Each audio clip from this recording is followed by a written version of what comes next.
expensive camera or expensive gear doesn't make you a better photographer. The worst thing people could do is buy an expensive camera and then, like a miracle, think that they will become a famous and good photographer because of the camera. Yeah. There is a lot of amazing photographers who only use an iPhone, for example.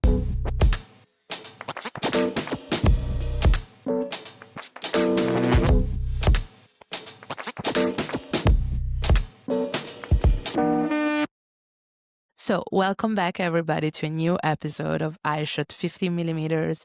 And this time, we're sitting down with Laurin Strele, Austrian-born photojournalist, Leica Ambassador, whose work has a deep storytelling vision and a sense of raw humanity that you cannot really find everywhere. So, thank you, Laurin, for being with us and for taking the time to talk to us. Thank you for having me. Thank you, Laurin, and welcome to Eyeshot 50mm. Before we get started, I just wanted to give a little message to all of our viewers to keep liking, keep subscribing, keep commenting, and keep supporting us to support independent street photography, independent art, and made in Italy arts and craftsmanship. Welcome again, Laurin. Thank you for being here. Thank you. Thank you. Amazing. So, Laurin, let's just dive into the very first question, and one of the toughest questions we always ask our guest, and that would be, who is Laurin Strele according to Laurin Strele? I'm a photojournalist and travel documentary photographer. I have a big passion for different places, seeing, understanding the world, meeting new people, going on adventures, and trying to understand this crazy planet that we live on. And I try to do that through my photography. Okay. And what was the first time that you remember that you thought, okay, photography is my passion? Was there an event? Was there something that occurred that made you go for this path, or what was it? I remember as a child, I always lost myself in photo books of the library of my parents. And they had like a collection of the best photojournalistic works of the year 1992 till 1995 or something. And I remember as a child that I, for hours, studied and lost myself in these books. And that was the first connection that I had to this kind of photography, where I just thought, wow, that's amazing. There is people who actually live inside of history in the making, and they shape the view that people will have in the future on these events. And that was the first time when I thought, like, this could be something for me. I've always been a very curious person, and as I said, I like to go around, travel. It's hard for me to stand still. And then I just thought, like, photography, journalism is a perfect combination of writing, creating news, of creating awareness, but also have a creative aspect to it, which is very important to me. So I come from a background of writing. I studied German literature in university. And first I always thought, like, I want to be a journalist who writes for newspapers or magazines. But quite soon I understood that there is something creative missing for me. And then I discovered my camera again, and I started to work on stories not only by text, but in a photo form. And I found out that it's my passion, and I want to do it as a work. And it's been a long, interesting way so far, and I don't regret one day of it. And if you would summarize, what does photography mean to you today compared to when it all started? How would you describe it? As a job, as a language, as a way of being in the world? How would you summarize it? I think that you have to make a big difference between certain different kind of photographies, like commercial photography or just family and friends photography or documentary photography. So the only field that I'm really deep in is the documentary photography. And I think it still has the same reason to exist as it had in the beginning.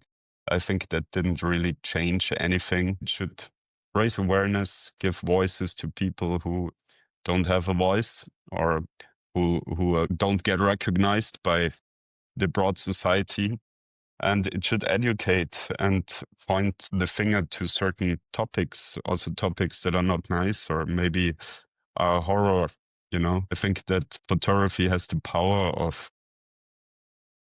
changing people's approach to certain topics and events in history. And I think that didn't change over the past 100 years. Okay, thank you. Thank you. Okay, I actually meant to ask you about your relationship with labels, but you explain yourself perfectly. So I would like to move on to actually asking you what exactly you look for when you raise the camera as a documentary photographer. Do you look for emotional connection with your subject, something special, or evidence, perhaps? I think it always depends on the job that I'm doing. If I'm on an assignment where like a magazine or an agency or a client wants me to document a certain topic or a certain story, then I have to follow this pattern, like to portray what is happening, where it's happening, when it's happening, and so on. But if I'm working for myself or on my own portfolio or stories that I'm just personally interested in, then I think it can go in different ways. So I like doing both. I like to have these clear lines of where to move and what to work on, what to photograph. But sometimes I also enjoy just being in a place and I look for subjects and stories that I'm interested in. Yeah, and then I'm just, first I think it's always important to get lost in a place, to walk around, to don't stress yourself. And then get a feeling for a place, for people, for the rhythm and everything. And the moment you sort of become one with a group of people or with, I don't know, with a new city or new culture, then I think it's time to start photographing. I'm not a big fan of going somewhere and just like a hunter, shoot everything that appears in front of my eyes. And speaking of people, you have to gain their trust, especially if you're aiming to access certain places, certain cultures. In practice, how do you build that trust? And similarly, have you chosen not to shoot for ethical reasons related to the rapport you have built with your subjects? I think in the end, it's quite simple. I mean, everyone you approach and everyone you want to take a photo of, in my case, because I'm interested in people, there is also people who just shoot animals. But if you're interested in photography with other human beings, then just treat them with respect and treat them as a human being and start with a hello and with a conversation and positive energy. I think it's very important to gain the trust of people that you want to take photos of before you take the photo, because otherwise you can see it in a result. So for me, it's always the easiest thing is if I see someone who looks interesting or I want to take a photo of, I just go there, introduce myself, maybe just stand and look and be interested in what they are doing and try to have an open body language, be nice and show them that I'm not a threat. And I think they will get the energy, and if they're all right with having their photo taken, then the result is better if you approach them with kindness or positivity instead of just rushing into a scene. I'm not a fan of that. But sometimes, of course, you have to, because something unfolds and you just have to be ready and take the photo. Yeah. And to your second question, I personally chose to take photos, even if it's tough situations or horrific scenes, and then afterwards evaluate with myself or with an editor if we should release it or if it should be included in a certain work. But I think it's good to have everything and then afterwards think about it with a calm mind. Is it okay to use this photo or is it not? Okay, then that's a very interesting perspective, because we've asked a number of photographers this question and we had widely different answers. So yeah, having everything is a way to do the work during the editing session. Absolutely. And speaking of tough situations, since you mentioned them, how do you manage to stay safe in risky situations or risky environments? Because depending on where you go in the world, you may find yourself in danger. And is there a situation that comes to mind when you think of danger? Yeah, like a lot of places that this kind of job leads you to, they involve danger and risks and uncertainty. But in the end, the most important thing that you can do is to prepare for your travel, to know where you're going, to evaluate the risks that might appear, and try everything to avoid going into situations that are not necessary. And then secondly, the most important thing is to work with professional and good people in the places, like fixers, drivers, translators, you name it. In the end, they are a very, very big and important part for this kind of work, because in certain situations, they only understand the language in this country, or they only know their habits or what to do and what not to do. So yeah, you have to trust them a lot. And if you work with good people, then they can keep you out of a lot of danger, I think. But for me personally, I've been to a lot of situations that were very scary and very dangerous. And I could have prepared for years, but still these situations would have occurred. So sometimes life unfolds in mysterious ways and you don't know what will wait behind the next corner. Yeah, is there any of this situation that you would like to share with us just for the sake of the story? I think one of the most intense situations happened to me last summer when I was in Ukraine, and we did a story on the drone pilots in the Donbas region. I was on the front line, like maybe 500 meters away from the Russian soldiers. And we were in a bunker. And that was the place where they prepared the drones with like the explosives. And from there, they had to run out in a field. One guy placed the drone and the other guy had to operate the drone from the bunker into some targets not too far away from where we were staying. Like the plan was for me to stay there for maybe 2 or 3 hours and then get out of it as soon as possible, because we were so close to like the battle. And like an hour maybe before we wanted to leave, it started raining very heavily, and all these streets and all these roads that lead to like the front lines, they had just like dirt roads, and because of the rain, they became very muddy and very hard to drive on. So there was no possibility for like the team to get me out of this place. And not only that, right in front of the place where we were staying in, like the bunker, we heard a motor howling, and like some of the soldiers, they realized that there is a vehicle stuck right in front of our place in the mud, and everyone panicked because they knew and they thought that the Russians, they're going to bomb this vehicle now. And if they bomb it, then we will blow up as well. That was a very, very scary moment, because we were all stuck in this place and there was no escape. And the moment where you see people like these soldiers panic, then you know like something is off and really dangerous, because they've seen a lot and they experienced a lot. But for me, seeing how they freaked out was very scary. But in the end, they managed to get out of this like muddy road, this car, and it left. And I had to stay there, I think, for 20 hours because there were so many Russian drones and bombs and everything. And then in the middle of the night, they evacuated me. It was scary. How do you stay calm in this kind of situations? What's your I think way even of though I approaching stopped it? smoking, I smoked 2 packs of cigarettes. Yeah. Yeah. No, I think, in the end, you always have to remind yourself that it was your free will to go there. Like, there is no one to blame. I decided to go there, and I knew what might happen, or the risks involved. I'm a person in my job. I decide to go there, and in the best scenario, I will be also allowed to leave again. So I feel more sorry for like people like these soldiers who had to stay there, and I was the one who left. Keeping this privilege in mind, somehow keeps me calm.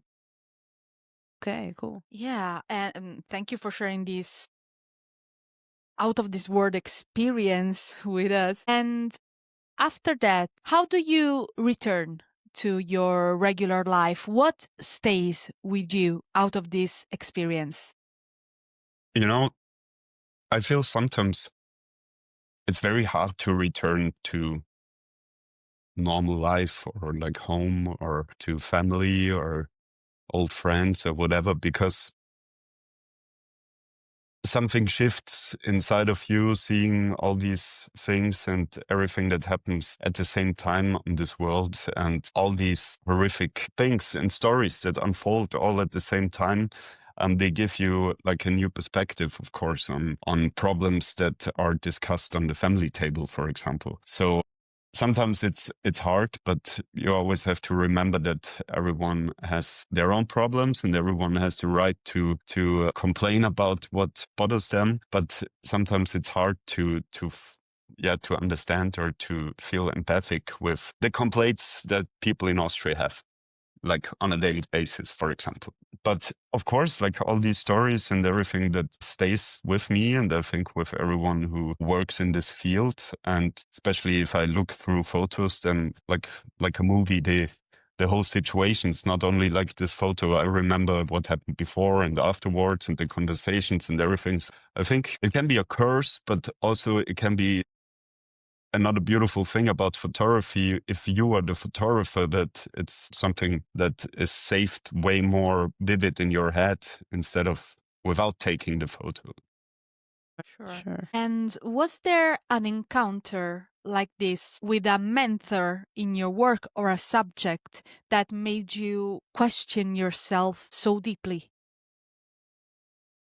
I think you just start questioning yourself after a few years or few experiences you had. Like you question yourself and your view on the world and the view you always had. But I think that's also a good thing, because it allows you to grow, and it allows you to grow new perspectives on your life, and it humbles you.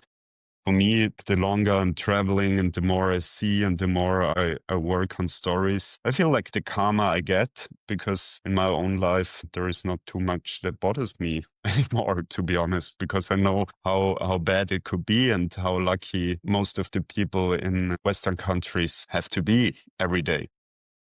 Yeah. And last one for me for this section, I wanted to ask you, when it comes to post production, especially in projects like the one you described, where do you draw the line? How raw do you keep your images? I think here as well, you have to make a difference between working on a personal story or a personal project, or you're working on an assignment for newspaper or magazine. Because if you're working for magazine, newspaper, Getty or AP or whatever, you obviously are not allowed to change anything, maybe just some small color adjustments or contrast or light.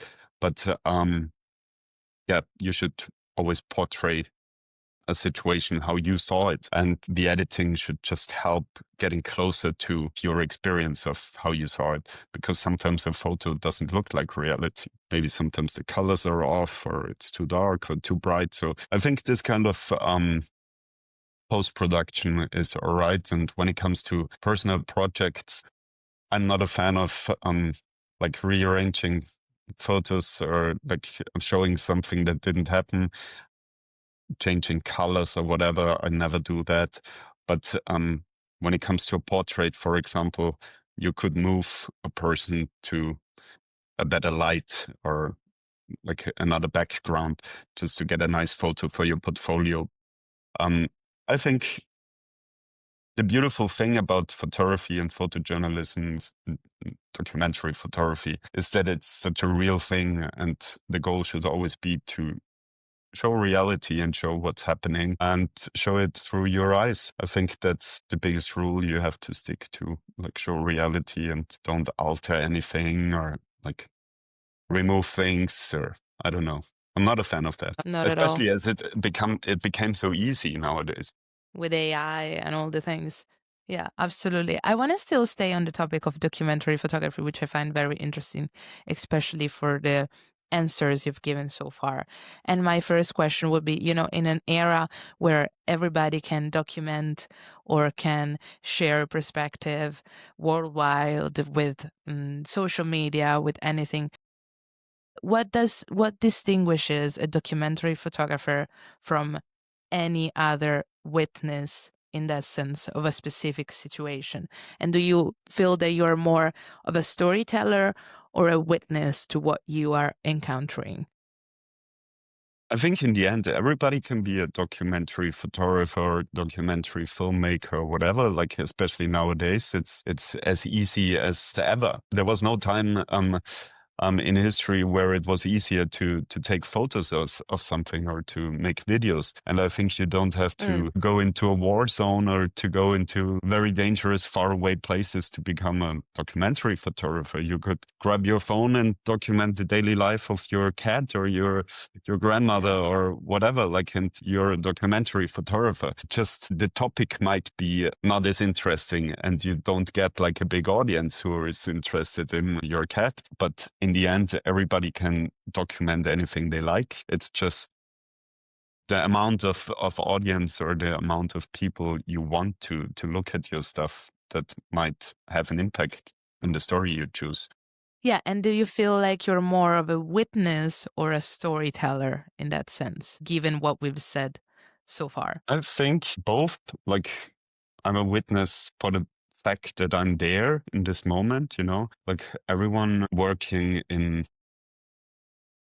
like conflict zones or whatever, like events that will have meaning in history. You have to be there and you have to observe the whole situation and feel the energy and everything that happens around there. So that makes you automatically a witness of that. And because you carry a camera and show what's happening and you show it to a lot of people, you become also a storyteller. So I think someone who is working in documentary photography or photojournalism is both. Okay, and do you think that documentary photography talks about the world, or it's more about who decides where to point the camera? Let me know if I make myself clear, because I feel like it's a little contrary, but or is it about the person deciding where to point the camera? Of It's a little. course, because I think that's also the reason why there is very famous documentary photographer or very famous photojournalists, and then there is people basically doing the same work, but they don't have this status than other people do. Because I think Exactly. the hard thing is to develop some kind of sense, like to be present where you should be, to know the right time, the right place, and to develop a feeling and it's a skill. Like you have to work on that as well, like to observe and to see what could be a strong image or what could show the whole story in a few photos. To focus on the right things is the most important, and some people, they know how to do that better than others. Okay. Still staying on the topic of documentary photography, and also something that you guys already touched a little bit before. I wanted to ask you, do you think it's still possible today to document events, especially because you've traveled the world so much? Do you think it's still possible to tell stories without exoticizing it? I think that's the correct verb in this sense. And the line between empathy and intrusion is something that should be crossed in certain situations, or have you crossed it maybe also unknowingly or unconsciously to get out a story in the best positive way? I think it always depends on the intention of the people, and the intention also mirrors like the result of the work. Because I know Okay. people who just go to certain places, as I said before, to hunt, to Yeah. shoot photos without even connecting or understanding or learning from the subject or the country or the culture or whatever. And I'm not a big fan of that. I think if you do this kind of photography, like we're talking about travel photographers, if you're doing it that way, I think it's not a good it's not a good will be shed on you. Because yeah, it's like going on a safari to see some, I don't know, exotic things that you don't have in your home country, and then bring it home as a trophy. And I think that's the worst approach that you can have on photography. In the other hand, if there is people traveling to faraway countries or to foreign cultures, and they are generally interested in learning and understanding like the different way of lives or different habits or cultures, I think that's the most beautiful thing in the world. Like learning from each other, treating each other with respect and dignity, and showing in an honest way in your photography how other people live on our shared planet. I don't think that there is any wrong with that, but it's the intention that mirrors the results, I think. Okay. That's interesting. It's very interesting. Sometimes it happens often the opposite as well. So it's interesting what you said. I want to switch gears a little bit to something a little bit more lighthearted, if you want to say it like that. And I wanted to enter a little bit more the topic of your. We know that you're a Leica Ambassador, which is something also prestige in some ways as well. And my first question, maybe a little bit provocative as well, the so-called Leica look. So all the mix of like perfect contrast and combined with the technology and everything, is this still a signature or just a myth that in photography? I know you're laughing, but I think it's interesting to know that is it a myth that is still alive within photography? I think there was even like a scientific research on the Leica look, and they came Yeah. to the conclusion that it exists. My experience, I had a lot of different brands, and there is a lot of great cameras on the market, of course, but I'm using the Leica SL3 mostly, and I'm carrying also a Q2. It's just like the best camera I've ever used, but it just appeals to me. I don't know, maybe there is other people who prefer having another kind of settings or like dials or whatever. I just like this clean look. It's very easy to understand and to work with, and it looks beautiful, and the photos are amazing. Yeah. As I said, there is a lot of amazing cameras out there, and everybody should find what fits to them in the best way. Okay. Because as we were saying, it's minimalistic design, but also it's price tag in that sense. Is it still a symbol, or is it actually a status symbol? Now, is it a symbol in photography that can be used, or is it a status symbol? But you've also kind of answered that question already. I want to still stay on the gears in that sense. And I wanted to ask you, do you think the gears, in this case, this physical resistance and appearance that in this case Leica has, is a way of, it's a way of increasing or shaping the way a photographer photographs? Or it doesn't I matter? Do you think think, yeah, I gears think matter if more it than vision? I think if it does, then the photographer does something wrong, because I think Okay. expensive camera or expensive gear doesn't make you a better photographer. I brought this example earlier, like only because I buy a fast bike, I won't become a Tour de France winner or Giro d'Italia. Yeah. I think you have to put in the work first. You have to understand what like photography is about, how a camera works. You have to develop a certain passion and interest about what kind of photography do I want to do? Do I want to do like landscapes or animals or whatever? Like, I think you have to find something that really burns like a fire in yourself, because without that fire, it's a very hard thing to do over a few years. Like it's a very exhausting, expensive, time-consuming hobby. And if you want to turn this hobby into a job, then without a fire, without a passion, I think most people won't stick to it long enough to make like the jump of like hobby to professional. So I think the worst thing people could do is buy an expensive camera and then like a miracle think that they will become a famous and good photographer because of the camera. There is a lot of amazing photographers who only use an iPhone, for example. Yeah, that's exactly my point. There's such a big debate about gears and vision. That sense, is it discipline or is it a golden gauge in that sense? But You know, it's in for the end, sure about they all work the same, the cameras. And if you yeah. understand how one camera works, then you will basically get along with all different kind of cameras. So I think buying a very expensive camera should always be like one of the last steps in your career. In your career. Very last question on this topic in that sense. So being a Leica ambassador, does it put you in a place of, would you say, of privilege or pressure?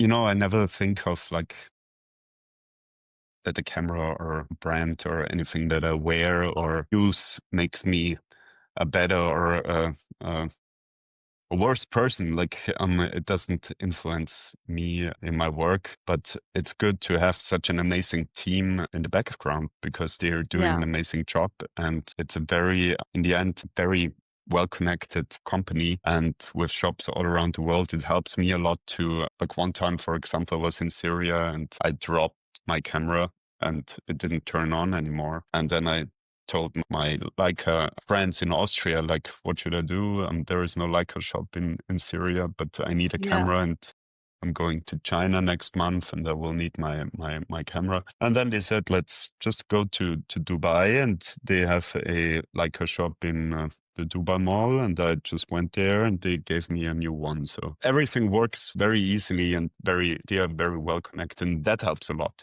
But only because it's like an expensive camera. I don't think about that. It's an amazing camera. I don't let myself be influenced by price tag or name or something like that. Exactly. Perfect. That's exactly what I wanted to hear. Thank you for sharing that. Now, I would like to move on to the book that we're doing together, which is available for pre-orders until December 31st, which is World Apart. So the title speaks about distance, geographical, emotional, existential. What kind of distance would you like to measure in this book? What kind of distance are you talking about in Worlds Apart?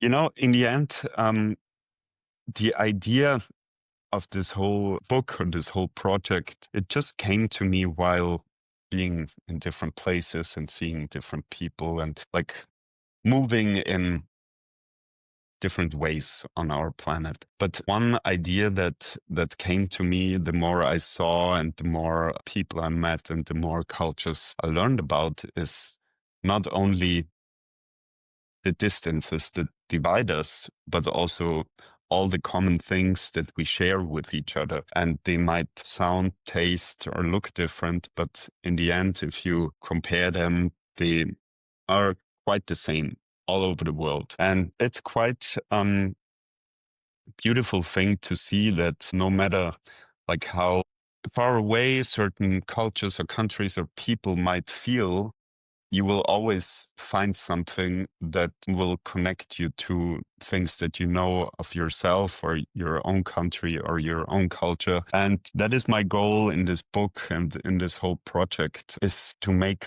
people see things that they maybe never seen before, but see something in these photos that resonates and that they can remember in their own lives or in their own countries or cultures or families. So in the end, it shows, even though we might be living in different worlds on one planet, we are still connected through the same things. And all these things are, for me, very simple things like joy, love, families. Everybody wants to have the same things in the world in the end. And I try to show that in the photos that are included in the book, show some comparisons about like how different things look in different places in the world. And I think it's going to be amazing.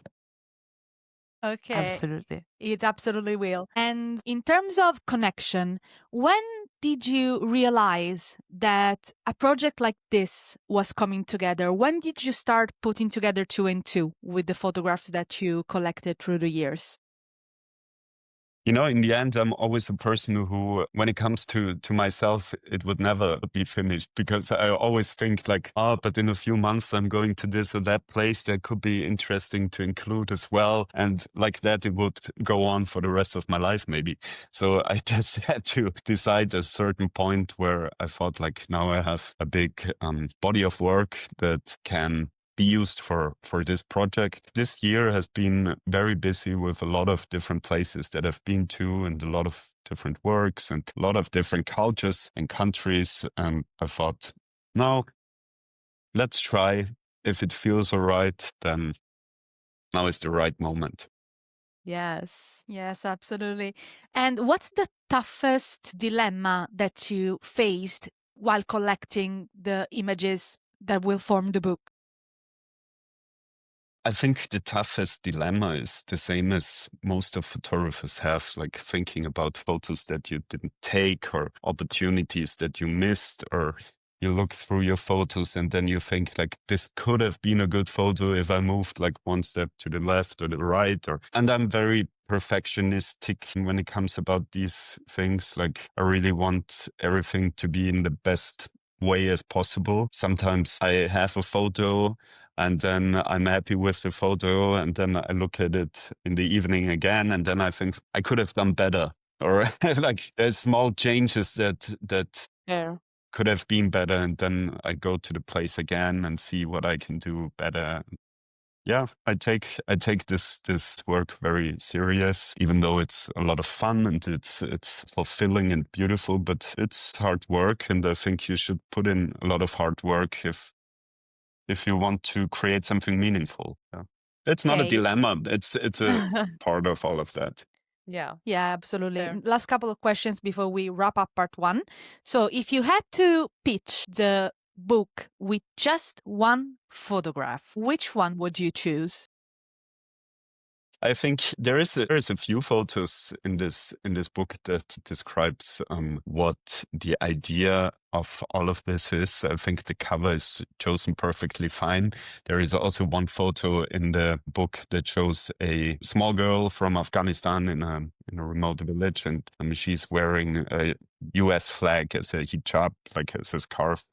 And I think it's interesting because it brings together like two complete different worlds, and also uses certain items that were not meant to be used like this in a very different way. So I think that's an interesting photo, but I think people will find a lot of interesting stories and photos in the book, and I want them to decide for themselves which resonates the most with the title of the book.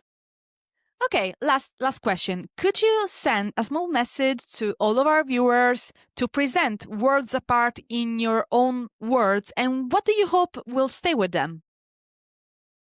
As I said, I think it's going to be a collection of photographs taken over like a time span of a couple of years in a lot of different places in the world, in very, very different societies and cultures. The goal is to show like the complexity and the diversity of our planet, but still have connecting points between all the diversity. And that is also my goal, like for viewers and people who look at the photos and buy the book and look at the pictures, to be amazed by all the different things that happens all the time. Like, well, people go on with their life, so many different amazing or horrific things, just different things happen at the same time on our world. And to be aware of that, I think, or to make people aware of that there is different lives, different concepts of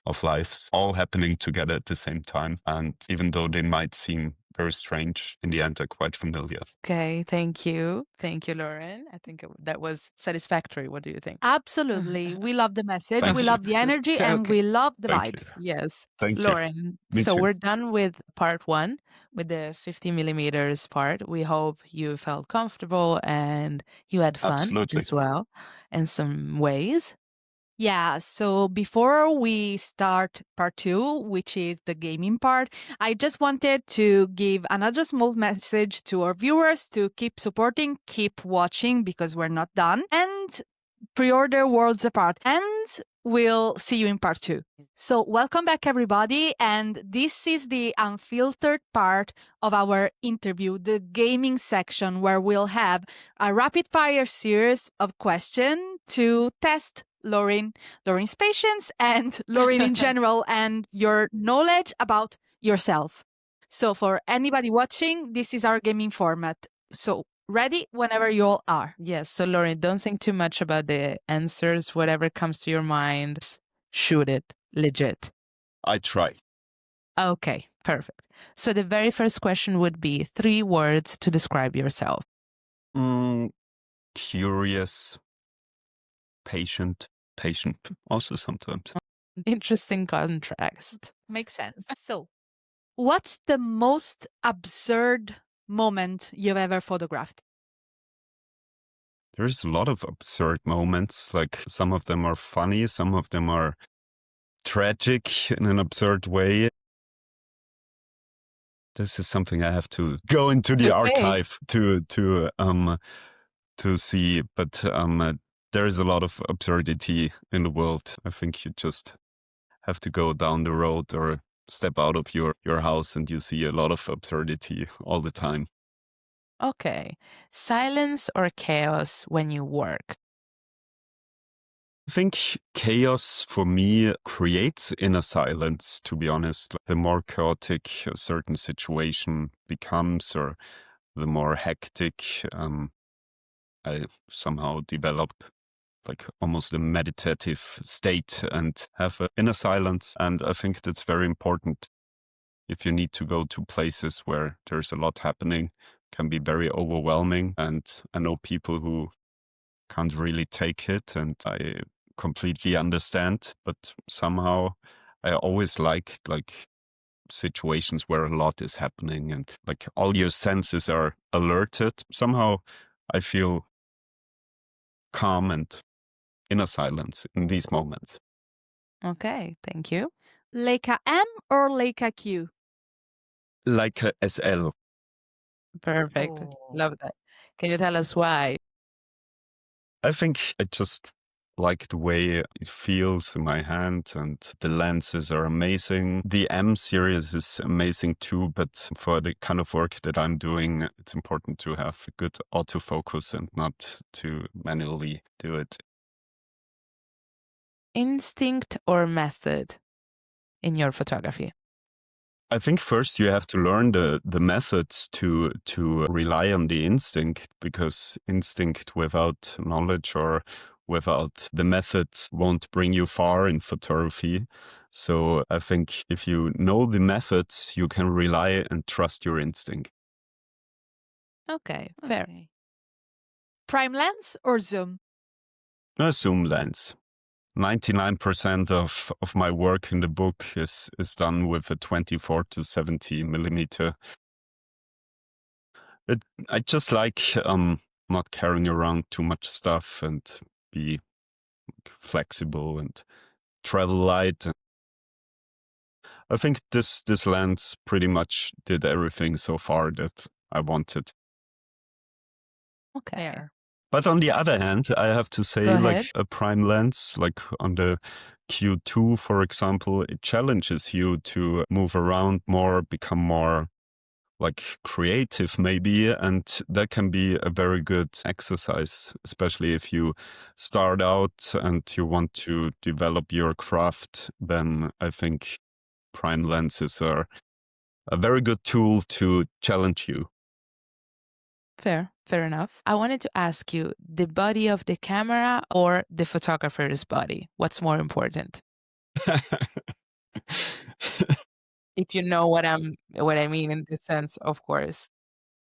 It depends on the kind of photography, because if you're in a studio, you don't have to move around that much. But if you're out in the field, then it's very important to be at least fit, like a bit fit to not get exhausted after a few hours of walking or sometimes climbing, and like there is different physical work to do. So I think it's important to be healthy and to have a certain kind of fitness. So without that, I think photojournalism or this kind of photography is very hard to do. Yeah, because it requires you to go around and be on the move constantly.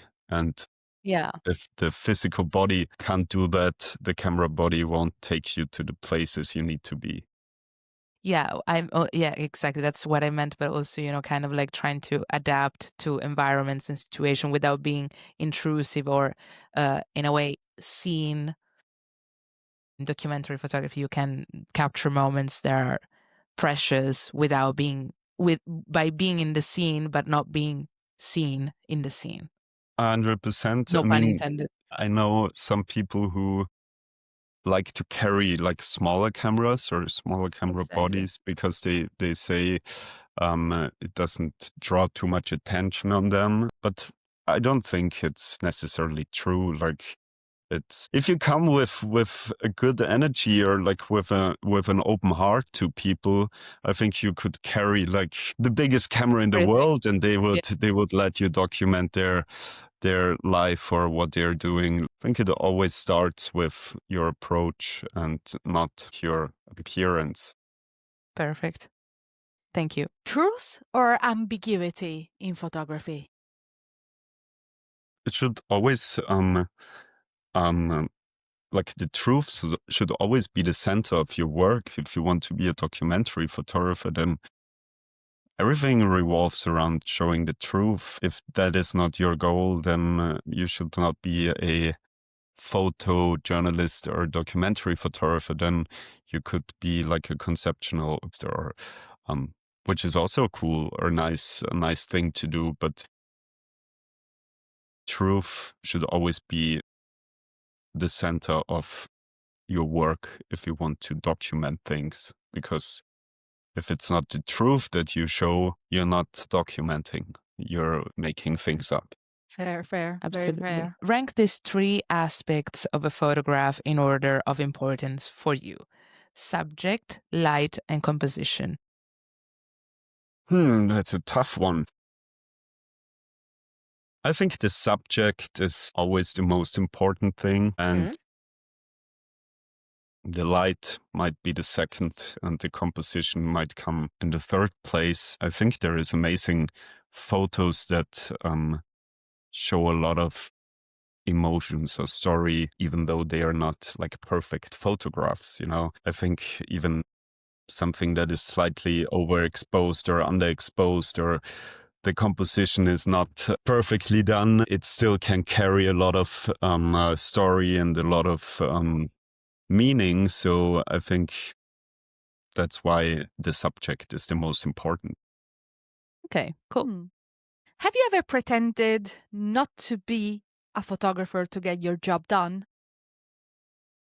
Sometimes when it comes to immigration, or sometimes you get asked by police or military or whatever, then sometimes it helps to just say you take photos for your own memory, or for your travel diary or whatever, and don't expose yourself as a photographer, like a professional photographer, because that in some places or in some countries might get you into trouble. And I think sometimes like downplaying is better than putting yourself like on a too high level. Yeah, pedestal. Fair. If you weren't a photographer, what would you be?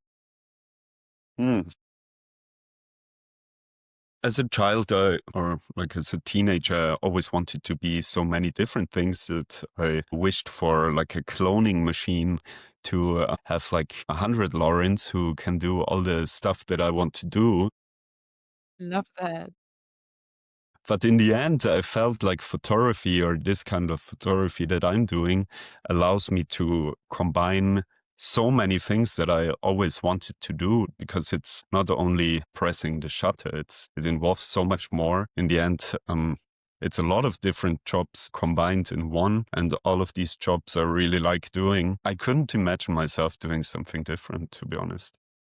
Great. Love Great. it. Do you ever talk to yourself while working, while shooting, when you can? No, not really. Like, I think what really gets me in the mood is, let's say I arrive in a new city or a new place, and I just go around and I try to discover the place by myself. It's some kind of like development, like you start and then you see someone here, you have a small conversation, or you just walk around, and then it piles up and it gets you in the mood of, like, it opens up your heart to photography. And that's for me, like, be patient with myself. Like, if I go out and don't get good photos immediately, then most of the time these days turn out in the end to be days where I take good photos when things go slow, you know? Okay. Morning light shooting or late night shooting, if you had to choose? I like both. Like, if it allows me, I always try to take photos, like especially portraits, early morning or like late afternoon. I'm not a big fan of harsh light or like too much contrast, but sometimes you can't choose. So you have to adapt with what you're working with and the conditions that you find yourself in. But if I could choose, I would always choose dark places, or like shadow or moody and soft lights. Okay. What's a scent that immediately brings you back to a place you photographed? I think when it comes to like smell or different noises, or I think the most like overwhelming place is India for me, because it has so much colors and noises and smells and everything that are so unique to certain cities or places in India, that is for me the most unique reminder of like this country, when I think about certain like the beeping, the constant beeping, the Rush. bell of the rickshaws, or I mean, you get that in other places as well, but not to that extent. If you could travel back in time to any historical era, what era would you photograph? Or also in the future, travel back or travel I'm not too much interested in the future, to be honest. I there? think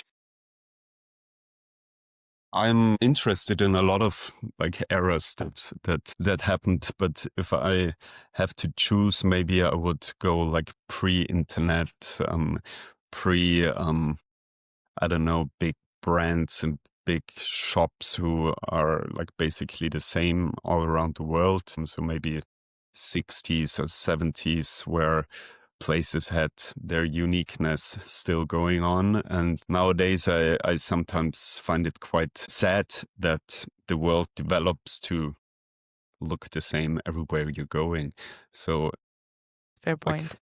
certain fashion style or like architecture and so on, it all adapts to one like gray concrete style that I think is kind of boring. Like, I want to go back to times where people had some uniqueness. I mean, there is Yeah. still uniqueness in the world, but it changed a lot. If you go to big Okay. cities all around the world, you will find the same brands or Yeah. shops or like Starbucks and so on. And I'm always looking for uniqueness and things that are different, like I think that is what traveling is about, and taking photos as well.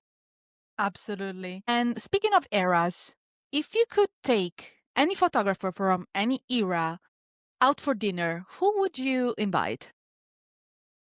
I just recently had dinner with Steve McCurry in Mexico City, which was a very interesting and amazing experience, because we have a shared friend, and he approached me a couple of months ago on Instagram where he just sent me a DM, like, keep up the good work. And I was like, wow, why is he texting me? And Love it. our shared friend mentioned me, and then he said, yeah, let's all have dinner together. And that was a nice thing, because he saw the world in so many different centuries, and it was very good to hear these stories. But yeah, there is a lot of photographers who I admire, and also a lot of them who are not among the living anymore. So maybe like a big round table with all the legends, and then share stories. Last Supper. No, just joking. Oh, yeah. By Leonardo da Vinci. Photographed by Steve McCurry.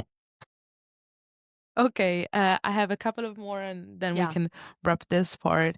A photographic guilty pleasure that you have. So a mistake is something considered a mistake, but that you love to do. I mean, the rule says that you should always care for the ISO more than the shutter speed, or like always put up the ISO and like focus on the shutter speed. But I have found myself like doing it the opposite way. Like if I have a scene where I know there is not too much movement going on, and I have had not too many coffees and I have a steady hand, then I always use quite a slow shutter speed, and turn down my ISO as much as possible to have a clear and nice image. And if I carry a tripod around, obviously it's easy. But I like to challenge myself and take photos with slow shutter speed, where other photographers might say, like, what are you doing? You should not do that. Take the ISO instead of shutter speed. Yeah. Fair. And what's the biggest lie a photographer can tell? I think maybe it's not the photographer, but the biggest lie that, especially in the beginning of your career, you might hear a lot is that your photos are great. So, and this lie mostly comes from your family or your friends. And that's something I always recommend to people, that if they ask for advice or critique or want to learn something about their own work, it's always a bad idea to ask your friends or your family about, do you like this photo? What do you think about that? Because he will always say it's amazing, even though it's not. Wow. So I think that's the biggest lie a photographer gets to hear. And I always advise people who like start, or even like professionals, to ask people who are better than you or are professionals as well, and ask them about their critique or advice, and not ask people who don't have anything to do with photography, because in my experience, they are easily impressed, and you won't grow as a photographer asking your friends and family for their opinion. Fair enough. Totally fair. Very last question for this unfiltered part. What do you believe in? What do I believe in?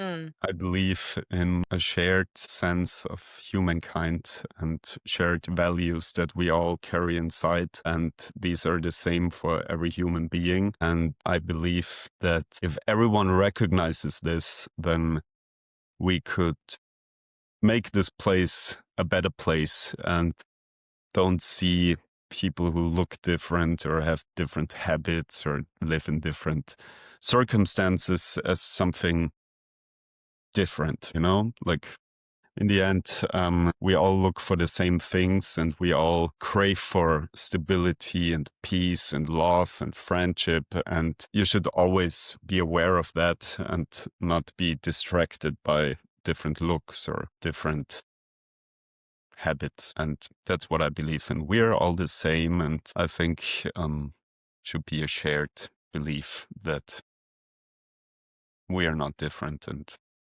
everyone wants the same in the end. Totally agreed. Thank you. Thank you, Laurin. We're done with the unfiltered part. And Thank the you so very much. last game we're going to play, and then we'll set you free, Yeah. is the this or that game. So I will give you names, photographers' names. You need to pick one or the other, and then you'll stick to that choice until you want to switch it to something Okay. else. Okay, so let's start. Sebastião Salgado or James Nachtwey? Nachtwey. Okay. James Nachtwey or Mary Ellen Mark? Nachtwey. Noctway or You just chose one of my favorite photographers right in the beginning. Fuck, damn, that's fair. Okay, let's see if I can spice it up a little bit. Noctway or Don McCullin?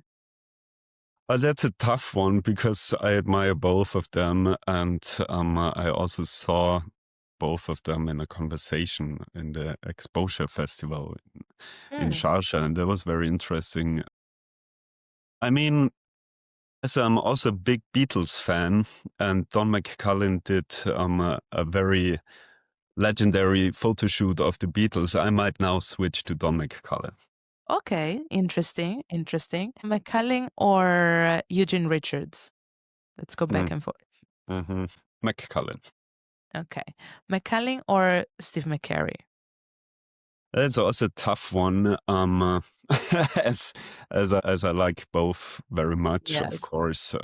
But when it comes to like the work and like the journalistic documentary part, I think I have to stick with Don McCullin because I think Steve McCurry, like he did a lot of photojournalistic work, but he never considered himself as like a photojournalist or like working on daily news or like breaking news or something. He was more like focused on stuff that, or he is more focused on stuff that he is interested in personally, while Don McCullin just worked on events of history. And so Okay.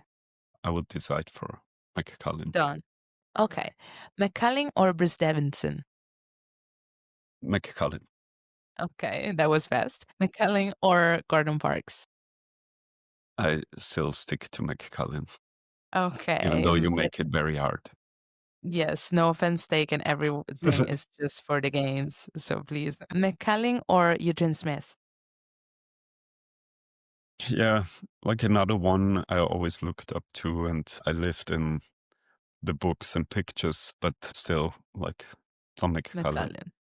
Okay, perfect. I also just recently had an amazing like podcast I heard with him, and he's such a humble gentleman, and I really like this approach. Like I like how basically most of these big names in this kind of photography, they never made too much out of like their own persona of fame, or they never went crazy with buying stupid stuff with their money Over or the whatever. top. So yeah, that's something I admire with these people anyways. Yeah, staying humble within everything. Laurin, I think then we have a winner for this section, and it's Don McCullin. So thank you for playing with us again. And we hope you actually had fun. And It was amazing. Thank you. For us, the same. I think it was a very beautiful dive deep into your vision and your photography. So thank you again. And and we know you were anticipating the This or That game. We're very, very glad we were able to play. So I think that's it for today's episode. And before we all leave, I would like to give a small message to our viewers to keep watching, keep subscribing, keep commenting, keep liking, and keep supporting us, keep supporting independent street photography, independent publishing, and made in Italy arts and craftsmanship. So thank you, Laurin, for being with us today. Everybody else, go check out Worlds Apart, and thanks for watching. Thank you. Thank you for being with us today, Laurin. See you next episode, and bye.